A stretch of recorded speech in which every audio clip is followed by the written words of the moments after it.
Welcome to Creative in Tech, a podcast show powered by ReadSpeaker.AI. I'm your host, Carrie Roberts, and I'm the brand evangelist for North America at ReadSpeaker.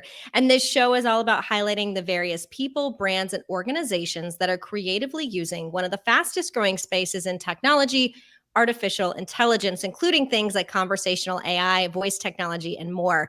Today, we have a special chat with a thought leader. He is the former Global Futurist and research director at Hewlett Packard, and now the author of a book called Rogue Waves, as well as a board member and advisor to the chairman at Frost & Sullivan.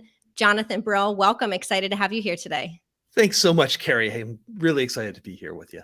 Yes, so we are talking about how to future-proof your business, survive, profit, and be resilient with radical change. But before we kind of get into all of that, you wrote in your book, you describe yourself as a study on contrast. And you said you spent much of your childhood in a fishing village in Maine. You learned how to break dance from gang members in East LA. I'm a dancer, so I love that. And you have also spent time with senators and a future president, and you go on to kind of list a little bit more. I'd love to hear more about you, why you kind of consider yourself this mix of contrasts, as well as what makes you a good futurist and expert on this topic of business resilience. Yeah, well, thanks for asking. That's a broad and fascinating question. So I believe that resilience isn't really, I think a lot of people think about it as being about risk mitigation and how do you avoid threats. I think it's actually about driving innovation and driving growth. And that's why I think a diversity of experience is important. The more perspectives you have, the more ways you can look at situations and find new opportunities, find new ways in, new ways out of them. I think when we take a look at business training, the business school case method is an attempt to do this, give 25-year-olds, 2,000 examples of ways things can go wrong in a company. But I think you actually need to be there on the ground as well. You don't really understand wealth, until you spent a week on a super yacht and you've spent the night, on a concrete floor with orphans in Cambodia. You don't really understand product innovation until you've been on a factory floor in China and having to negotiate, right before Chinese New Year to get stuff out, and spending time with customers in Paris. You don't really understand business until you understand the sweep of economic history, until you understand how regulation works, and until you spent time on a checkout counter. And so the reason that I think I have some perspective on the range of what's possible is the range of experience that I've had. And so the thing I most recommend to anybody who wants to understand the future is understand what we can know about the past, about the range of possibility, and experience those ranges of possibility firsthand. Yeah, no, I agree. And I think it's wonderful, like you said, that you've had so much of that experience on either side, which brings you to where you're at today.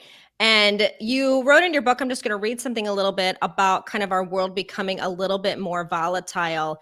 And you said the same is true of our current business environment. Our world is becoming more volatile. Phenomenon like artificial intelligence and automation, social unrest and trade wars, pandemics, and financial crises are colliding to unleash massive, unexpected waves of change. The companies that understand how these changes will impact them can profit from the chaos, but the processes that most enterprises rely on were built for a different, less volatile time, which is what you just spoke about. They presume that you can deliver reliable compound growth year after year if you reduce risk, improve your efficiencies, and keep your products up to date. When those assumptions are put to the test, they do frequently fail. To survive and thrive today, you need to lean into risk and leverage it, setting up your organization to benefit when the next wave hits. Now, my question to this is, I'm always about mindset. How do we get into this mindset that allows us to lean into the risk and leverage it, would you say?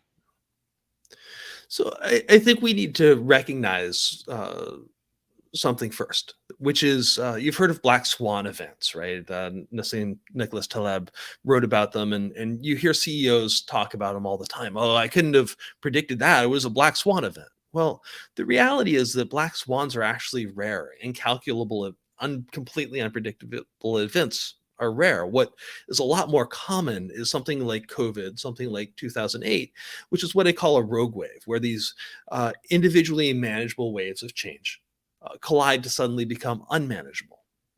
And if you really look at what's going on under the surface, at the undercurrents, you can't necessarily predict uh, when these things will happen, but you can understand when and where they're likely and when and where they're possible. As an AI company, this is exactly what you do, right? You start to think about uh, what does that word sound like? What could it mean based on what was before it, what was after it? Well, you can do the same thing with economics. You can do the same thing with technology. You can do the same thing with social change. And you can start to be much more predictive. You can't necessarily predict in a binary way, but you can look at that range of possible futures. What could be, what couldn't be. I think a lot of us look at downturns, volatility as a threat. I think it's an opportunity. At the end of the day, financial downturns are actually where more billionaires are created, right? When that Yeah. chaos happens, they've designed their systems assuming that the volatility will increase, while the rest of us have assumed that it'll decrease. Over the 20th century, we saw 400 business shocks in the United States. And sometimes they collided to create massive regulatory change, civil rights movements, technological breakthroughs, and new industrial revolutions, wars, depressions, recessions. And so, what we want to do is we want to look at how these things overlap and what those impacts might be on us. I think if you take a look at any of the major metrics, and we talk about 10 of them in the book, all of them suggest that volatility will increase over the next decade, not decrease. And yet we've built most of our organizations on the assumption that if we optimize for the quarter, if we cut to the bone, we can be more profitable. The reality is that's not working for a lot of companies, and it's going to work a lot worse when the next rogue wave hits, right? In this Yeah. experience we've seen AMC walked into 2020 thinking it had a good strategy, and Zoom walked into 2020 thinking it had a good strategy, right? You can have an AMC year where you almost go bankrupt. You have to take on $1 billion, and the CEO is still saying they might go bankrupt. Or you can have a Zoom year where you have one of the most profitable years in the history of business. And this isn't just an outlier example. You take a look at a company like Amazon, and it's easy to take a look at them and say, oh man, they're super well funded, and uh, shareholders give them a pass on quarterly earnings and all of these things. But my question for you, for your organization, is if I waved a magic wand and I said, you have all the money, you have all the people, you have all the infrastructure, could you like take on 10 years of growth in 90 days like Amazon did? The reality for most companies is this is a mindset, right? When the Yes. disruption occurs, how do you become the disruptor? When you take a look at a company like HP, where I used to be an executive or a leader, what you see is something really stunning. Going into 2020, Carl Icahn and Xerox, their nearest US competitor, were attempting to buy the company. Coming out of 2020, HP had actually a really, really good year. There was about a 9% decrease in the overall print industry, uh, but HP stayed stable. Xerox's earnings per share dropped by 69% by GAAP. 69%, right? These are companies that should be close to parity. Yeah. And that's the difference between looking at a resilient growth strategy. How do you respond when things go wrong versus cutting to the bone? And I think that if we want to be more volatile, we need to do that. Now, the next question I often get asked is, well, you can't prepare for every rogue wave. You can't prepare for every edge case. Like you wouldn't have any profitability after. And that's true. Um, but you can look at the different shapes of these disruptions, and you can ask, how are they going to impact what I call the four foes of growth: my finances, my operations, my external environment, and my strategy, my demand forecasts, and so forth. And more importantly, how are they going to impact my customers? And how can I innovate? How can I do process innovation internally to increase my own resilience? But how can I create product innovation externally to remove these barriers, to remove these risks, to create opportunity for my customers when these things happen? And so, like I said, resilience is this two-sided thing where, yes, it's about risk management and all the things that get stuck in SEC filings, but it's really about growth. Yes, and something we've noticed for us, we do synthetic voices, and there's been a lot of fear around that recently, and there's always fear when something new comes out. And I had just recently talked about this growth mindset and this innovation, so I love that you're bringing that to light here because I think that's an important piece of it as well. You were talking earlier too about some of the modern business practices. Many times, sometimes they're focusing too much on the inward when they should be focusing more outward. Can you kind of elaborate on that and maybe what's the best way to do that? Again, kind of focusing on maybe the growth that you're talking about. Yeah. So we live in this world of shareholder value, but the reality is that TSR, kind of the measure of shareholder value, or one of the measures, has been dropping. And I think it's because we've taught our companies to focus on quarterly optimization, always hitting the targets, which I think is really important as an investor. But is the other thing I want to know as an investor, the real thing I want to know is, in 5 years, is this company going to be worth more than today? Right? If you don't answer that question, you're just in a dividend game. And so we need to be looking at not just how do you create that race to the bottom, how do you optimize, right? How do you get a bigger piece of the existing pie? It's also, how do you build the new one? How do you bake the new one? And the reality is, I think that disruption will hit. It'll hit us all. It's going to hit us more often. And we can try and build armor. We can try and armor our ships. We can build aircraft carriers. But the reality is, the ocean doesn't really care. The economy doesn't really care. As Helen Keller once said, security is mainly an illusion. And so what you want to do is figure out how you get ahead of the wave and ride it. And then if you get hit, if you capsize, how have you architected your company so that you can flip your kayak faster? I mean, there's a reason why, when you're going down class 4 rapids, you see a lot of kayaks and you don't see a lot of aircraft carriers. The way I think about it is, there's that book, Blue Ocean Strategy, which is, I think, a pretty good book. But it kind of ignores the fact that, when disruption, the real opportunity isn't moving into new markets. It's taking advantage of your own market when the disruption hits. Um, Can you radical go? change. That's a really good line. Can you go into that? What does that mean? Yeah. Radical change, rogue waves, are a blue ocean for those who are prepared. They're bloody water for those who aren't, right? Coming into this year, JCPenney thought it had, or coming into 2020 rather, JCPenney thought it had a bit of a turnaround strategy. Coming out of 2020, Amazon's talking about buying up their stores to use as warehouses. Mm. And it's not because Amazon had 600 or so retail stores going into 2020. I mean, they had a huge retail footprint, and they certainly had a huge logistics, physical goods warehousing footprint. So it's not like these companies were completely apples and oranges. One was totally online and one was totally physical. But Amazon was ready, not for COVID, not for a pandemic. They were ready for anything. And when you take a look at their 10K, their SEC proxy disclosures, and you just really read through their 2019 risk analysis, they take this stuff seriously. They take disruption seriously, and they think a lot about how they flip their kayak faster. And I think a lot of companies, when you look at it, what they say is, hey, here are the things that have happened to us before as executives. Here are things that have happened in our industry, probably in our country, as opposed to looking at the bigger picture. When you look at, for instance, Carnival Cruise Lines, what you see is they say, hey, we have this problem they have this problem with epidemics on our ships. Mm-hmm. That's true. One of their ships went right past my house and became one of the first international spreaders of COVID into the United States. What they failed to ask or question was, what would happen if that contagion was larger than them? What would happen if it occurred on their ports?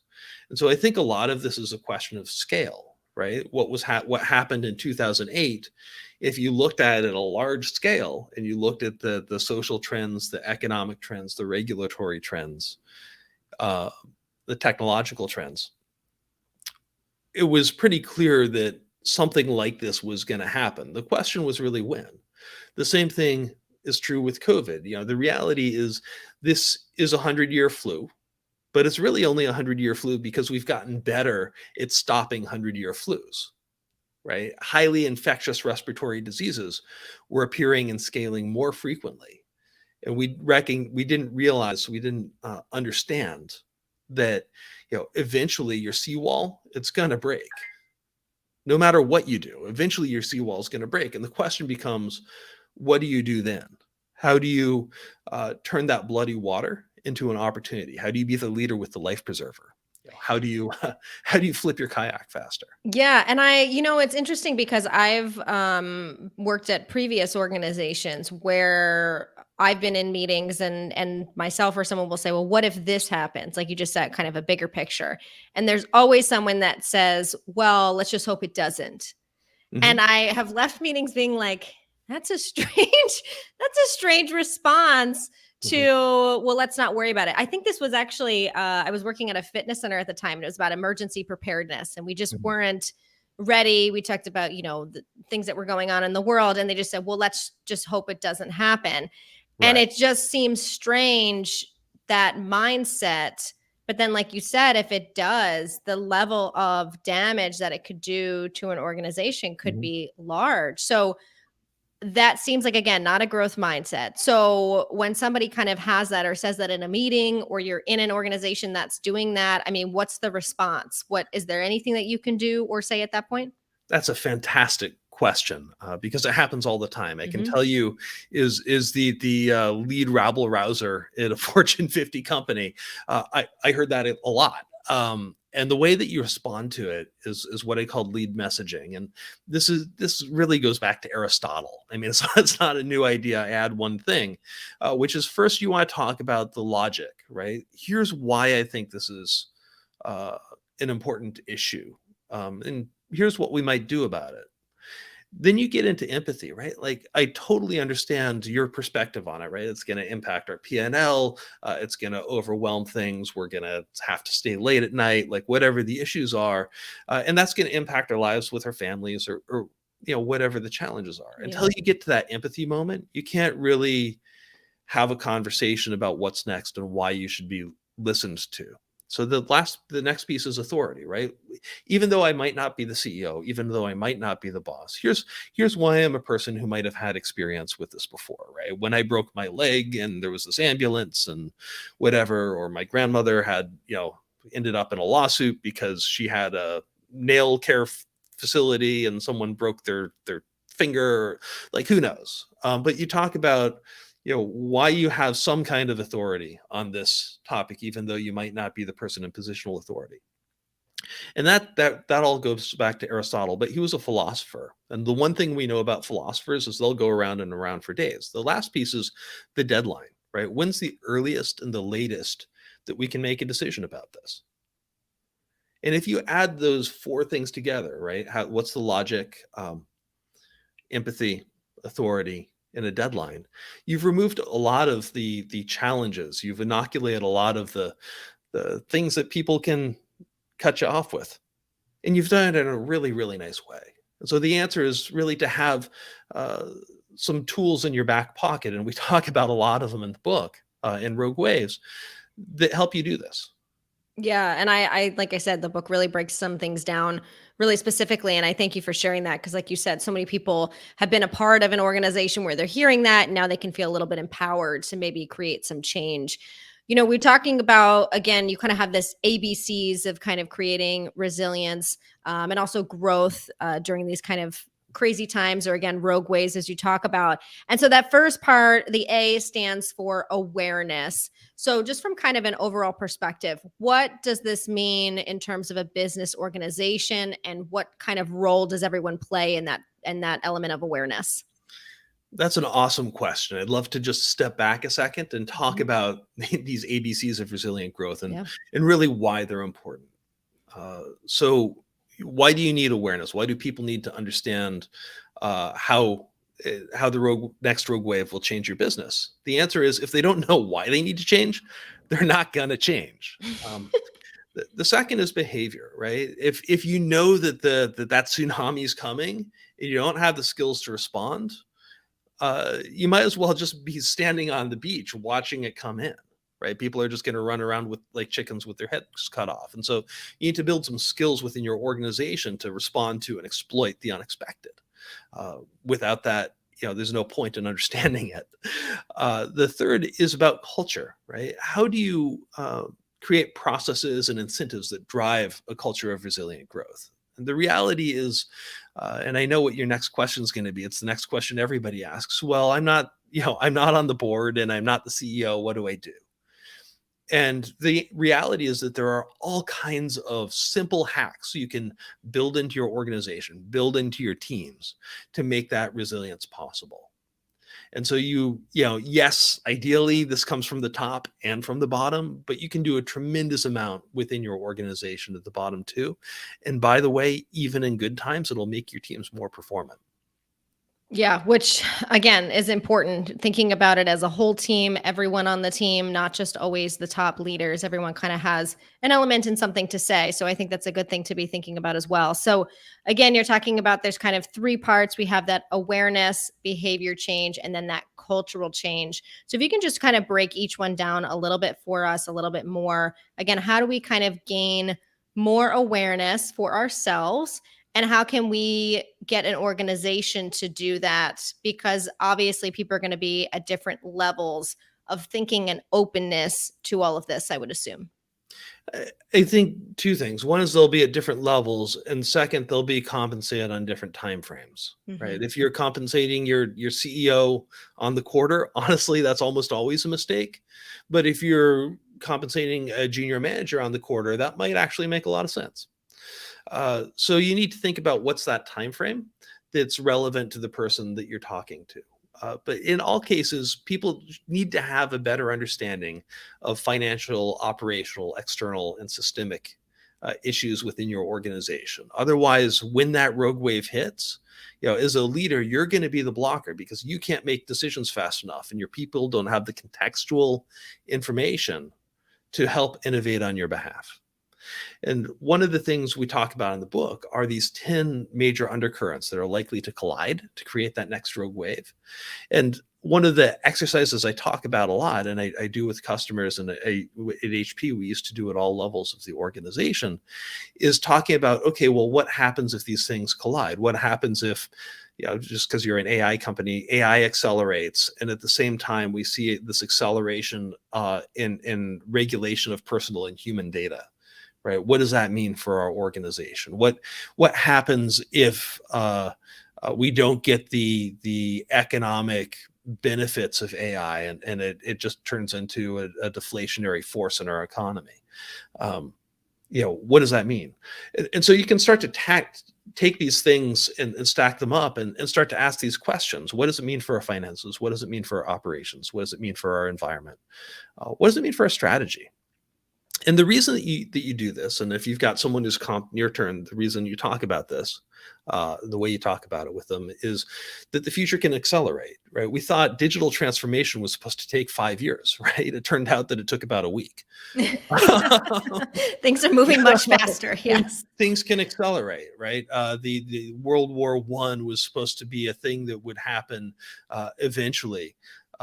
But when you take a look at the news on Friday and Saturday before World War I started in Britain, you look at the national military times for their reserves, and they're talking about the quality of their marksmanship competitions and how they're better marksmen than the French, right? Like they weren't ready for this thing that was going to happen in 3 days. We need to start thinking about the future, not because we need to plan 10 years out, but because sometimes that 10 years, Lenin once said this, there are decades when nothing happens, and then there are weeks when decades happen. That's Hmm. absolutely true. You were talking about, again, awareness of like financials, operations, all of that. Do you Yeah. think that it's important for an entire organization to be aware of that, or only the leadership team? I personally believe that the smarter your organization is about how it works, the more it can innovate, right? Mhm. And the more soft links you have across the organization, the more likely it is to find those opportunities, to find those benefits. And I think that runs counter to a lot of matrix organization strategies, and so on and so forth. But that when you take a look at the HR literature, that's how you drive innovation in organizations. Yeah, well, I think that's an important one because I think sometimes there's leaders that feel like, no, we shouldn't let them know. It's not for them to be Yeah. concerned about. It might worry them. Maybe they'll leave. Maybe they'll talk about it. But sometimes when you have Or that or transparency, or maybe they'll stay and they'll get invested, yeah, right? Like the people who were going to leave, they were going to leave anyway. The question yeah, is, are they part of the family and are they invested? yes, yeah. Well, I think You that's know, a good by point. by I share appreciate by that. sharing the company with your with your people, my experience has been, yeah, there are certain things you can't necessarily talk about, but my experience has generally been that they become better employees. They have a better growth. They see a better growth path within your organization, and they deliver more innovation for you. And Yeah. honestly, if you're not the right fit for them, they were going to leave anyway, and you wanted a new employee. Yeah, I just love how you're kind of pushing the fear that a lot of businesses have aside because it's like, okay, let's keep it to ourselves. Let's not talk about it. Let's just stay here. But those that again have that growth mindset say, well, let's be open. Let's talk about it. Let's listen to a variety of people, seem to be more likely to innovate, to kind of be more resilient and be able to grow. Well, I think there are two philosophies, in life, and both are accurate, right? Do you pull off the band-aid slowly or do you pull it off quickly? And within a lot of organizations, it's driven by kind of shareholder preference, right? And so a lot of times they want to kind of slowly peel off the band-aid because they don't want to freak out shareholders or they don't want to freak out employees. My experience is that really works. But that's just a personal experience. And so it's a balancing act. It's Yeah. almost always a balancing act. But there, a lot of people have an emotional bias toward like, let's do it slowly and maybe no one will notice. Yeah, no, I And think it's good. We're kind of talking about the variety of things. So I want to, just because of time, like I said, your ABC's awareness, yeah, behavior change, cultural change. But like I yeah, said in the book, you have a lot of really actionable items and steps. And I wanted to kind of have one that you talk about. You call it test your present reality. Can yeah, you talk about, first of all, what that means, why it's important to go through that? There's kind of a breakdown, step by step process. And I yeah. wanted to, if we could, kind of go through just an example of maybe something that we at ReadSpeaker have been talking about. But I'd love for you to kind of talk about what it is, what this test really can help you find. I'd love to do that. So when we take a look at the world, I think most of us can agree that it's moving faster. It's getting more connected. That means, first of all, that more weird stuff's going to happen, more change is going to happen, and those things that used to happen over at the other side of the world, someone sneezes in Wuhan, suddenly impact us, 2 weeks later in the U.S. Right? So more weird stuff's going to happen, and that means that more and more of our assumptions are likely flawed, or even more importantly, likely dated. When you make any decision, or when you make any projection into the future, the first thing you want to do is make sure that you have a solid baseline. In AI, you talk about, in statistics, you talk a lot about accumulation error, right? If something's off by 5% at the beginning, every step after that is going to be a multiple of that 5% off, right? So if you think you're going to go straight, all of a sudden you can find out that you're going this way, right? That's like one of the reasons like rocket ships fail. And it's also the reason that the butterfly effect is true, right? And when you're predicting hurricanes, you can only predict them a number of days out, right? It's because all of that data just kind of is flawed and it accumulates into a false projection. So it's really important to have a good baseline when you want to look at the future or make a critical decision about the future. And I think there are four things you want to think about. It's what I call REAL is kind of my acronym for it. What's the reconnaissance method? How do you collect evidence? How do you analyze alternatives? And how do you look at likelihood? So an example, and we were just talking about this offline, and I've never talked about it before, but like the O.J. Simpson trial, right? So O.J. Simpson is tried for the murder of his wife. Uh, a lot of people think he did it. There's even suggestions by him that he might have did it. Um, uh, and yet he got off with the crime. Why? Well, they looked at how the police, the investigators, um, looked at how they would figure out who did this, and they looked at the range of possible, the universe of possibilities, and they went down they went down an evidence collection path. And one of the things they found was this bloody glove. And they said, well, it's bloody glove. It's on O.J. Simpson's property, so on and so forth. At the trial, Johnny Cochran, O.J.'s lawyer, takes the thing up and he shows that it doesn't fit on O.J.'s hand. And he says, hey, if the glove doesn't fit, you must acquit. There has to be another alternative. So you look at the range of alternatives. And in the case of a decision about whether to imprison someone for life or potentially execute them, you have to be like 100% accurate about that. And so when the jury assessed the likelihood of this being O.J. Simpson, it clearly wasn't 100%. It wasn't beyond a shadow of a doubt. And so they had to acquit him. And so when you make decisions in a company, when you look at a new situation, I think that the first step is to do that. What's the reconnaissance method? How are we going to shrink the universe of options as quickly as possible? How do you collect evidence in a way that makes sure that you get all of the right evidence and it hasn't been tainted? The third is, what do you look at those alternatives? And then the fourth is likelihood. So I know you'd wanted to take a look at something for your company. Yeah, I think, like I said, through the book, you have just a breakdown, and I think it's good to kind of showcase how something could work. For us at ReadSpeaker, we do text to speech. We do a lot of voices. We also do something called custom voices. And so we have this belief and thought that for many years, companies have a designed logo that is a visual thing. They have a sonic brand, which is a musical thing. And now there's this belief that there should be a custom branded voice. And so what that means is that if you have a voice skill or you have an IVR, you have anything where there's going to be some sort of voice associated with it, a text to speech or something else, it should represent your brand because there's more of it. How do you stand out? And so that's kind of our belief. And so through this test that you have, it's called Test Your Present Reality. The first part, you talk about list what you know, what you don't know, and what you can't know. And this kind of first step of what you were describing. So can you kind of talk about maybe how we would do that and break that down? Because I started thinking, I was like, what can't we know? What do we know? And just what does that look like, I think would be helpful for us.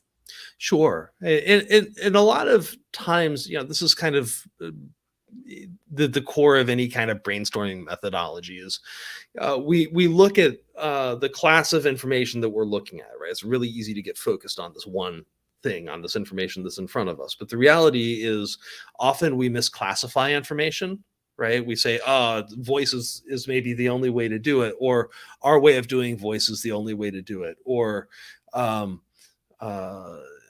this is important because branding's been important in all of these other ways. I happen to agree with you, but the question would be like, how would we analyze each of those pieces of information? How do we know that? And what might we not know, right? Might there be other technologies that are on the forefront? Might there be regulatory issues that force us to only do, ADA compliant voices? When we all have to sound like Stephen Hawking, who knows, right? There are all of these other pieces of information that we might need to know that we don't, or that we can't know about the future. But understanding that range of things we can't know just kind of helps expand our thinking about the class of information that we're looking at. And so in that point, you're really kind of thinking about the what if and kind of sometimes maybe crazy or insane scenarios, because I feel like sometimes all of us, right, we get kind of stuck in that box, and it takes a bit of creativity to really be thinking about, well, what could be something that's different, or what's something we don't know. And I think that's actually a very challenging thing to do. Kids do it very well. I think adults sometimes struggle with it. Do you have any, because as I was going through this, just even that first one and you naming things, I was like, oh, I haven't thought about that before. Any ways to kind of get our brain to just think a little bit more outside of the box about the what if, whether it's a positive or negative, if we're feeling stuck in that area? So what you're talking about is like factual versus counterfactual questions. Hmm. Uh, and so there are lots of ways to do that. We talked earlier about the range of experiences I've had, right? It just gives me more ways to look at problems, look at uh, questions. I think the second is practicing it on an ongoing basis. So in the book, I talk about sommeliers, right? And there's this whole master sommelier program where they teach you literally how to smell a wine, look at it. And just by doing that, most of the time you can say, okay, I think this is a 1982 Bordeaux. Um, and maybe it's from Chateau Haut-Briand. Like, you can do that. And honestly, and I took a wine tasting course once, and in a couple of days I was able to actually reliably do this with a number of wines. It's not a hard thing, but practicing that and looking at uh, unknown information and figuring out how would I know it, how would I assess in that case, like uh, the how the grape was grown, um, how it was processed, how it was aged, and what we know about that at different parts of the world. That you can take, there's a million wines out there. You can take that and literally get it down to 25, 50, 100 wines in a couple of minutes without being a huge expert. Yeah, I was gonna And think, when you're saying that too, I was just thinking also about not only ourselves, but when we're doing something like this, it's not just one person going through it. We should be having a variety of people, of yeah, ages, backgrounds, genders. And I think that's why we do see a lot of bias in AI, for example, because it's one similar group of people making decisions and then you see bias. So I would assume it's not just for us personally, but making sure that that group is a diverse group of people in thought as well. I think that's absolutely true. And one of the things people talk about when we want to have more people uh, with more range, and then they assume that this is going to be like some kind of kumbaya experience. The reason that you want that conflicting information, the reason you want that conflicting data, is to actually cause friction, right? And I think that's a piece that people often miss is like, you want that range of perspectives, and you need to create room as a leader for it to be heard. And so when we talk about accessing likelihood, right, one of the real hacks is you want everybody to write down a percentage likelihood, right? What do they think is the most likely outcome on a piece of paper, and you want them to do it anonymously. And there are two reasons for that. One is you can take a look at the aggregate likelihood over time and see if your perception of the future is on or off. But the second is that if you add that anonymization step, you get more accurate data that's less likely to be skewed by the leader. By just the fact that the leader is even in the room. Yeah, no, I think that's a really good point. So, continuing on our test your present reality. So, we do that first section, and then the next part is about evaluating the usefulness of your data. Right.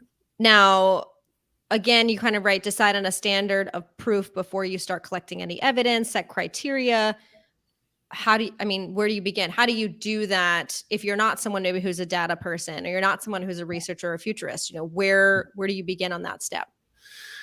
So one of the major challenges as an entrepreneur, for instance, is they aren't trained in evidence collection, and so they'll Mhm. often go out and they'll be told, "Hey, lean startup, I've got to go and I've got to do customer development." And so I go out and I go to my mom and I'm like, "Mom, hey, I've got this new, I don't know, iPhone. Isn't it so cool? Come on, look at my new iPhone. It's so cool." The way that you collect evidence can skew it, and this is as common as not in product innovation firms and market research firms. When you take a look at the data, they're often using it to support their opinion as opposed to giving an independent analysis, and that's oftentimes because they got emotionally engaged in it, or because they didn't really think through what were the criteria for evidence collection before they started. And that's why, like in the law, for instance, there's really clear criteria for what is valid evidence, what's not, when it's been tainted, when it hasn't. And I think we should do that in our other investigations in life too. So for us in our example, what would kind of be that standard of proof in terms of, our example of, okay, we believe that there should be a branded voice because we're seeing that direction and we're seeing what has happened in the past. What Mhm. would you say would be that standard of proof Right. to Right. measure? So you're saying, I think there's a specific word I heard in there, because. So you're Mhm. finding a causal relationship between the past and the future. Yes.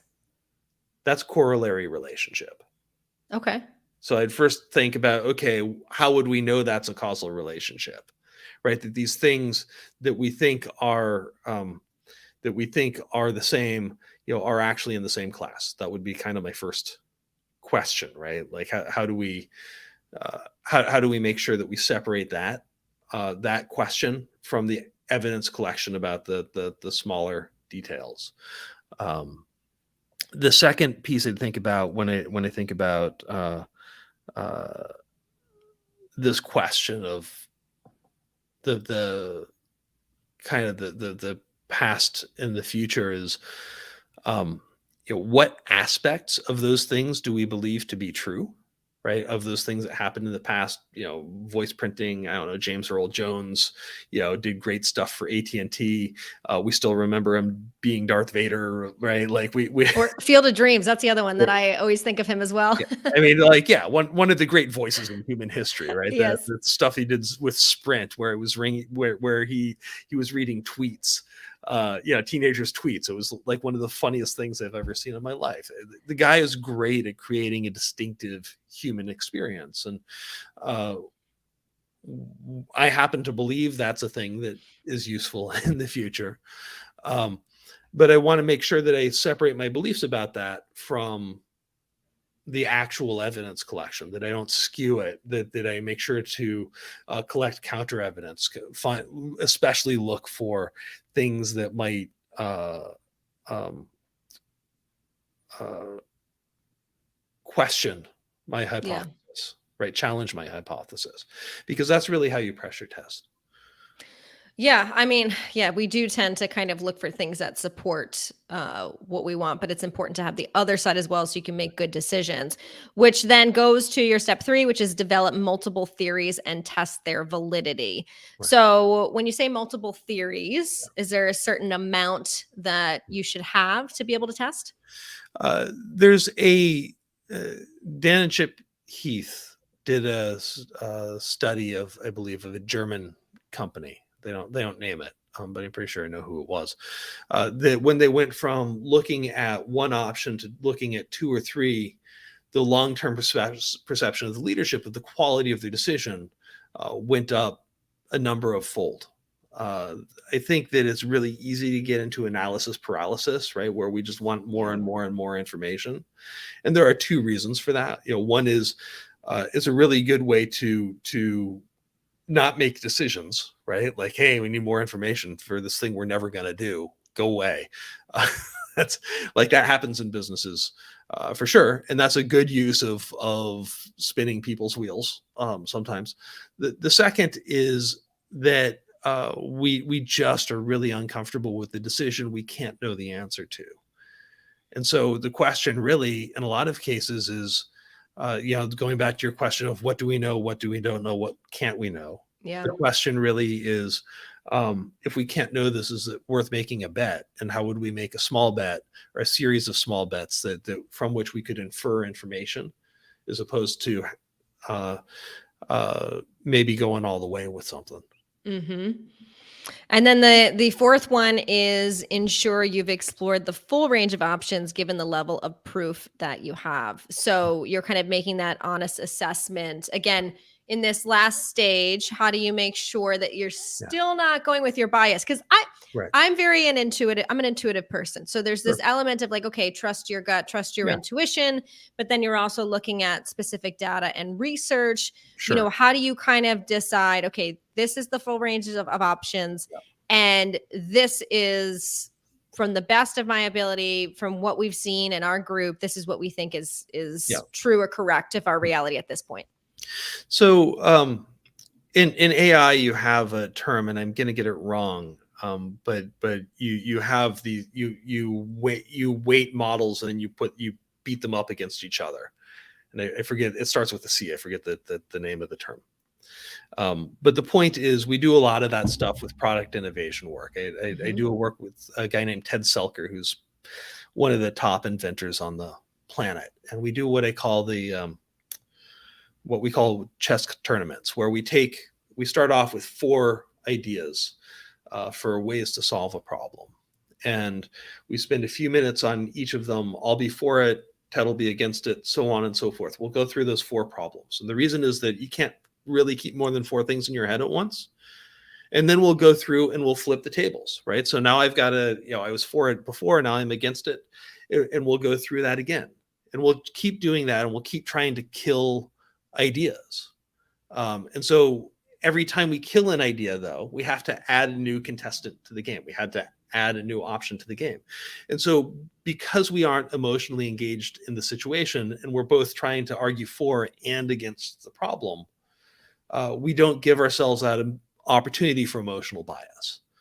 And so there are hacks that you can do to really increase the level of innovation, and at the same time decrease the level of bias. And so that's a lot of what we talk about in the book, right? It's not just about how do you do like critical decision making. It's like, how do you have more and better ideas?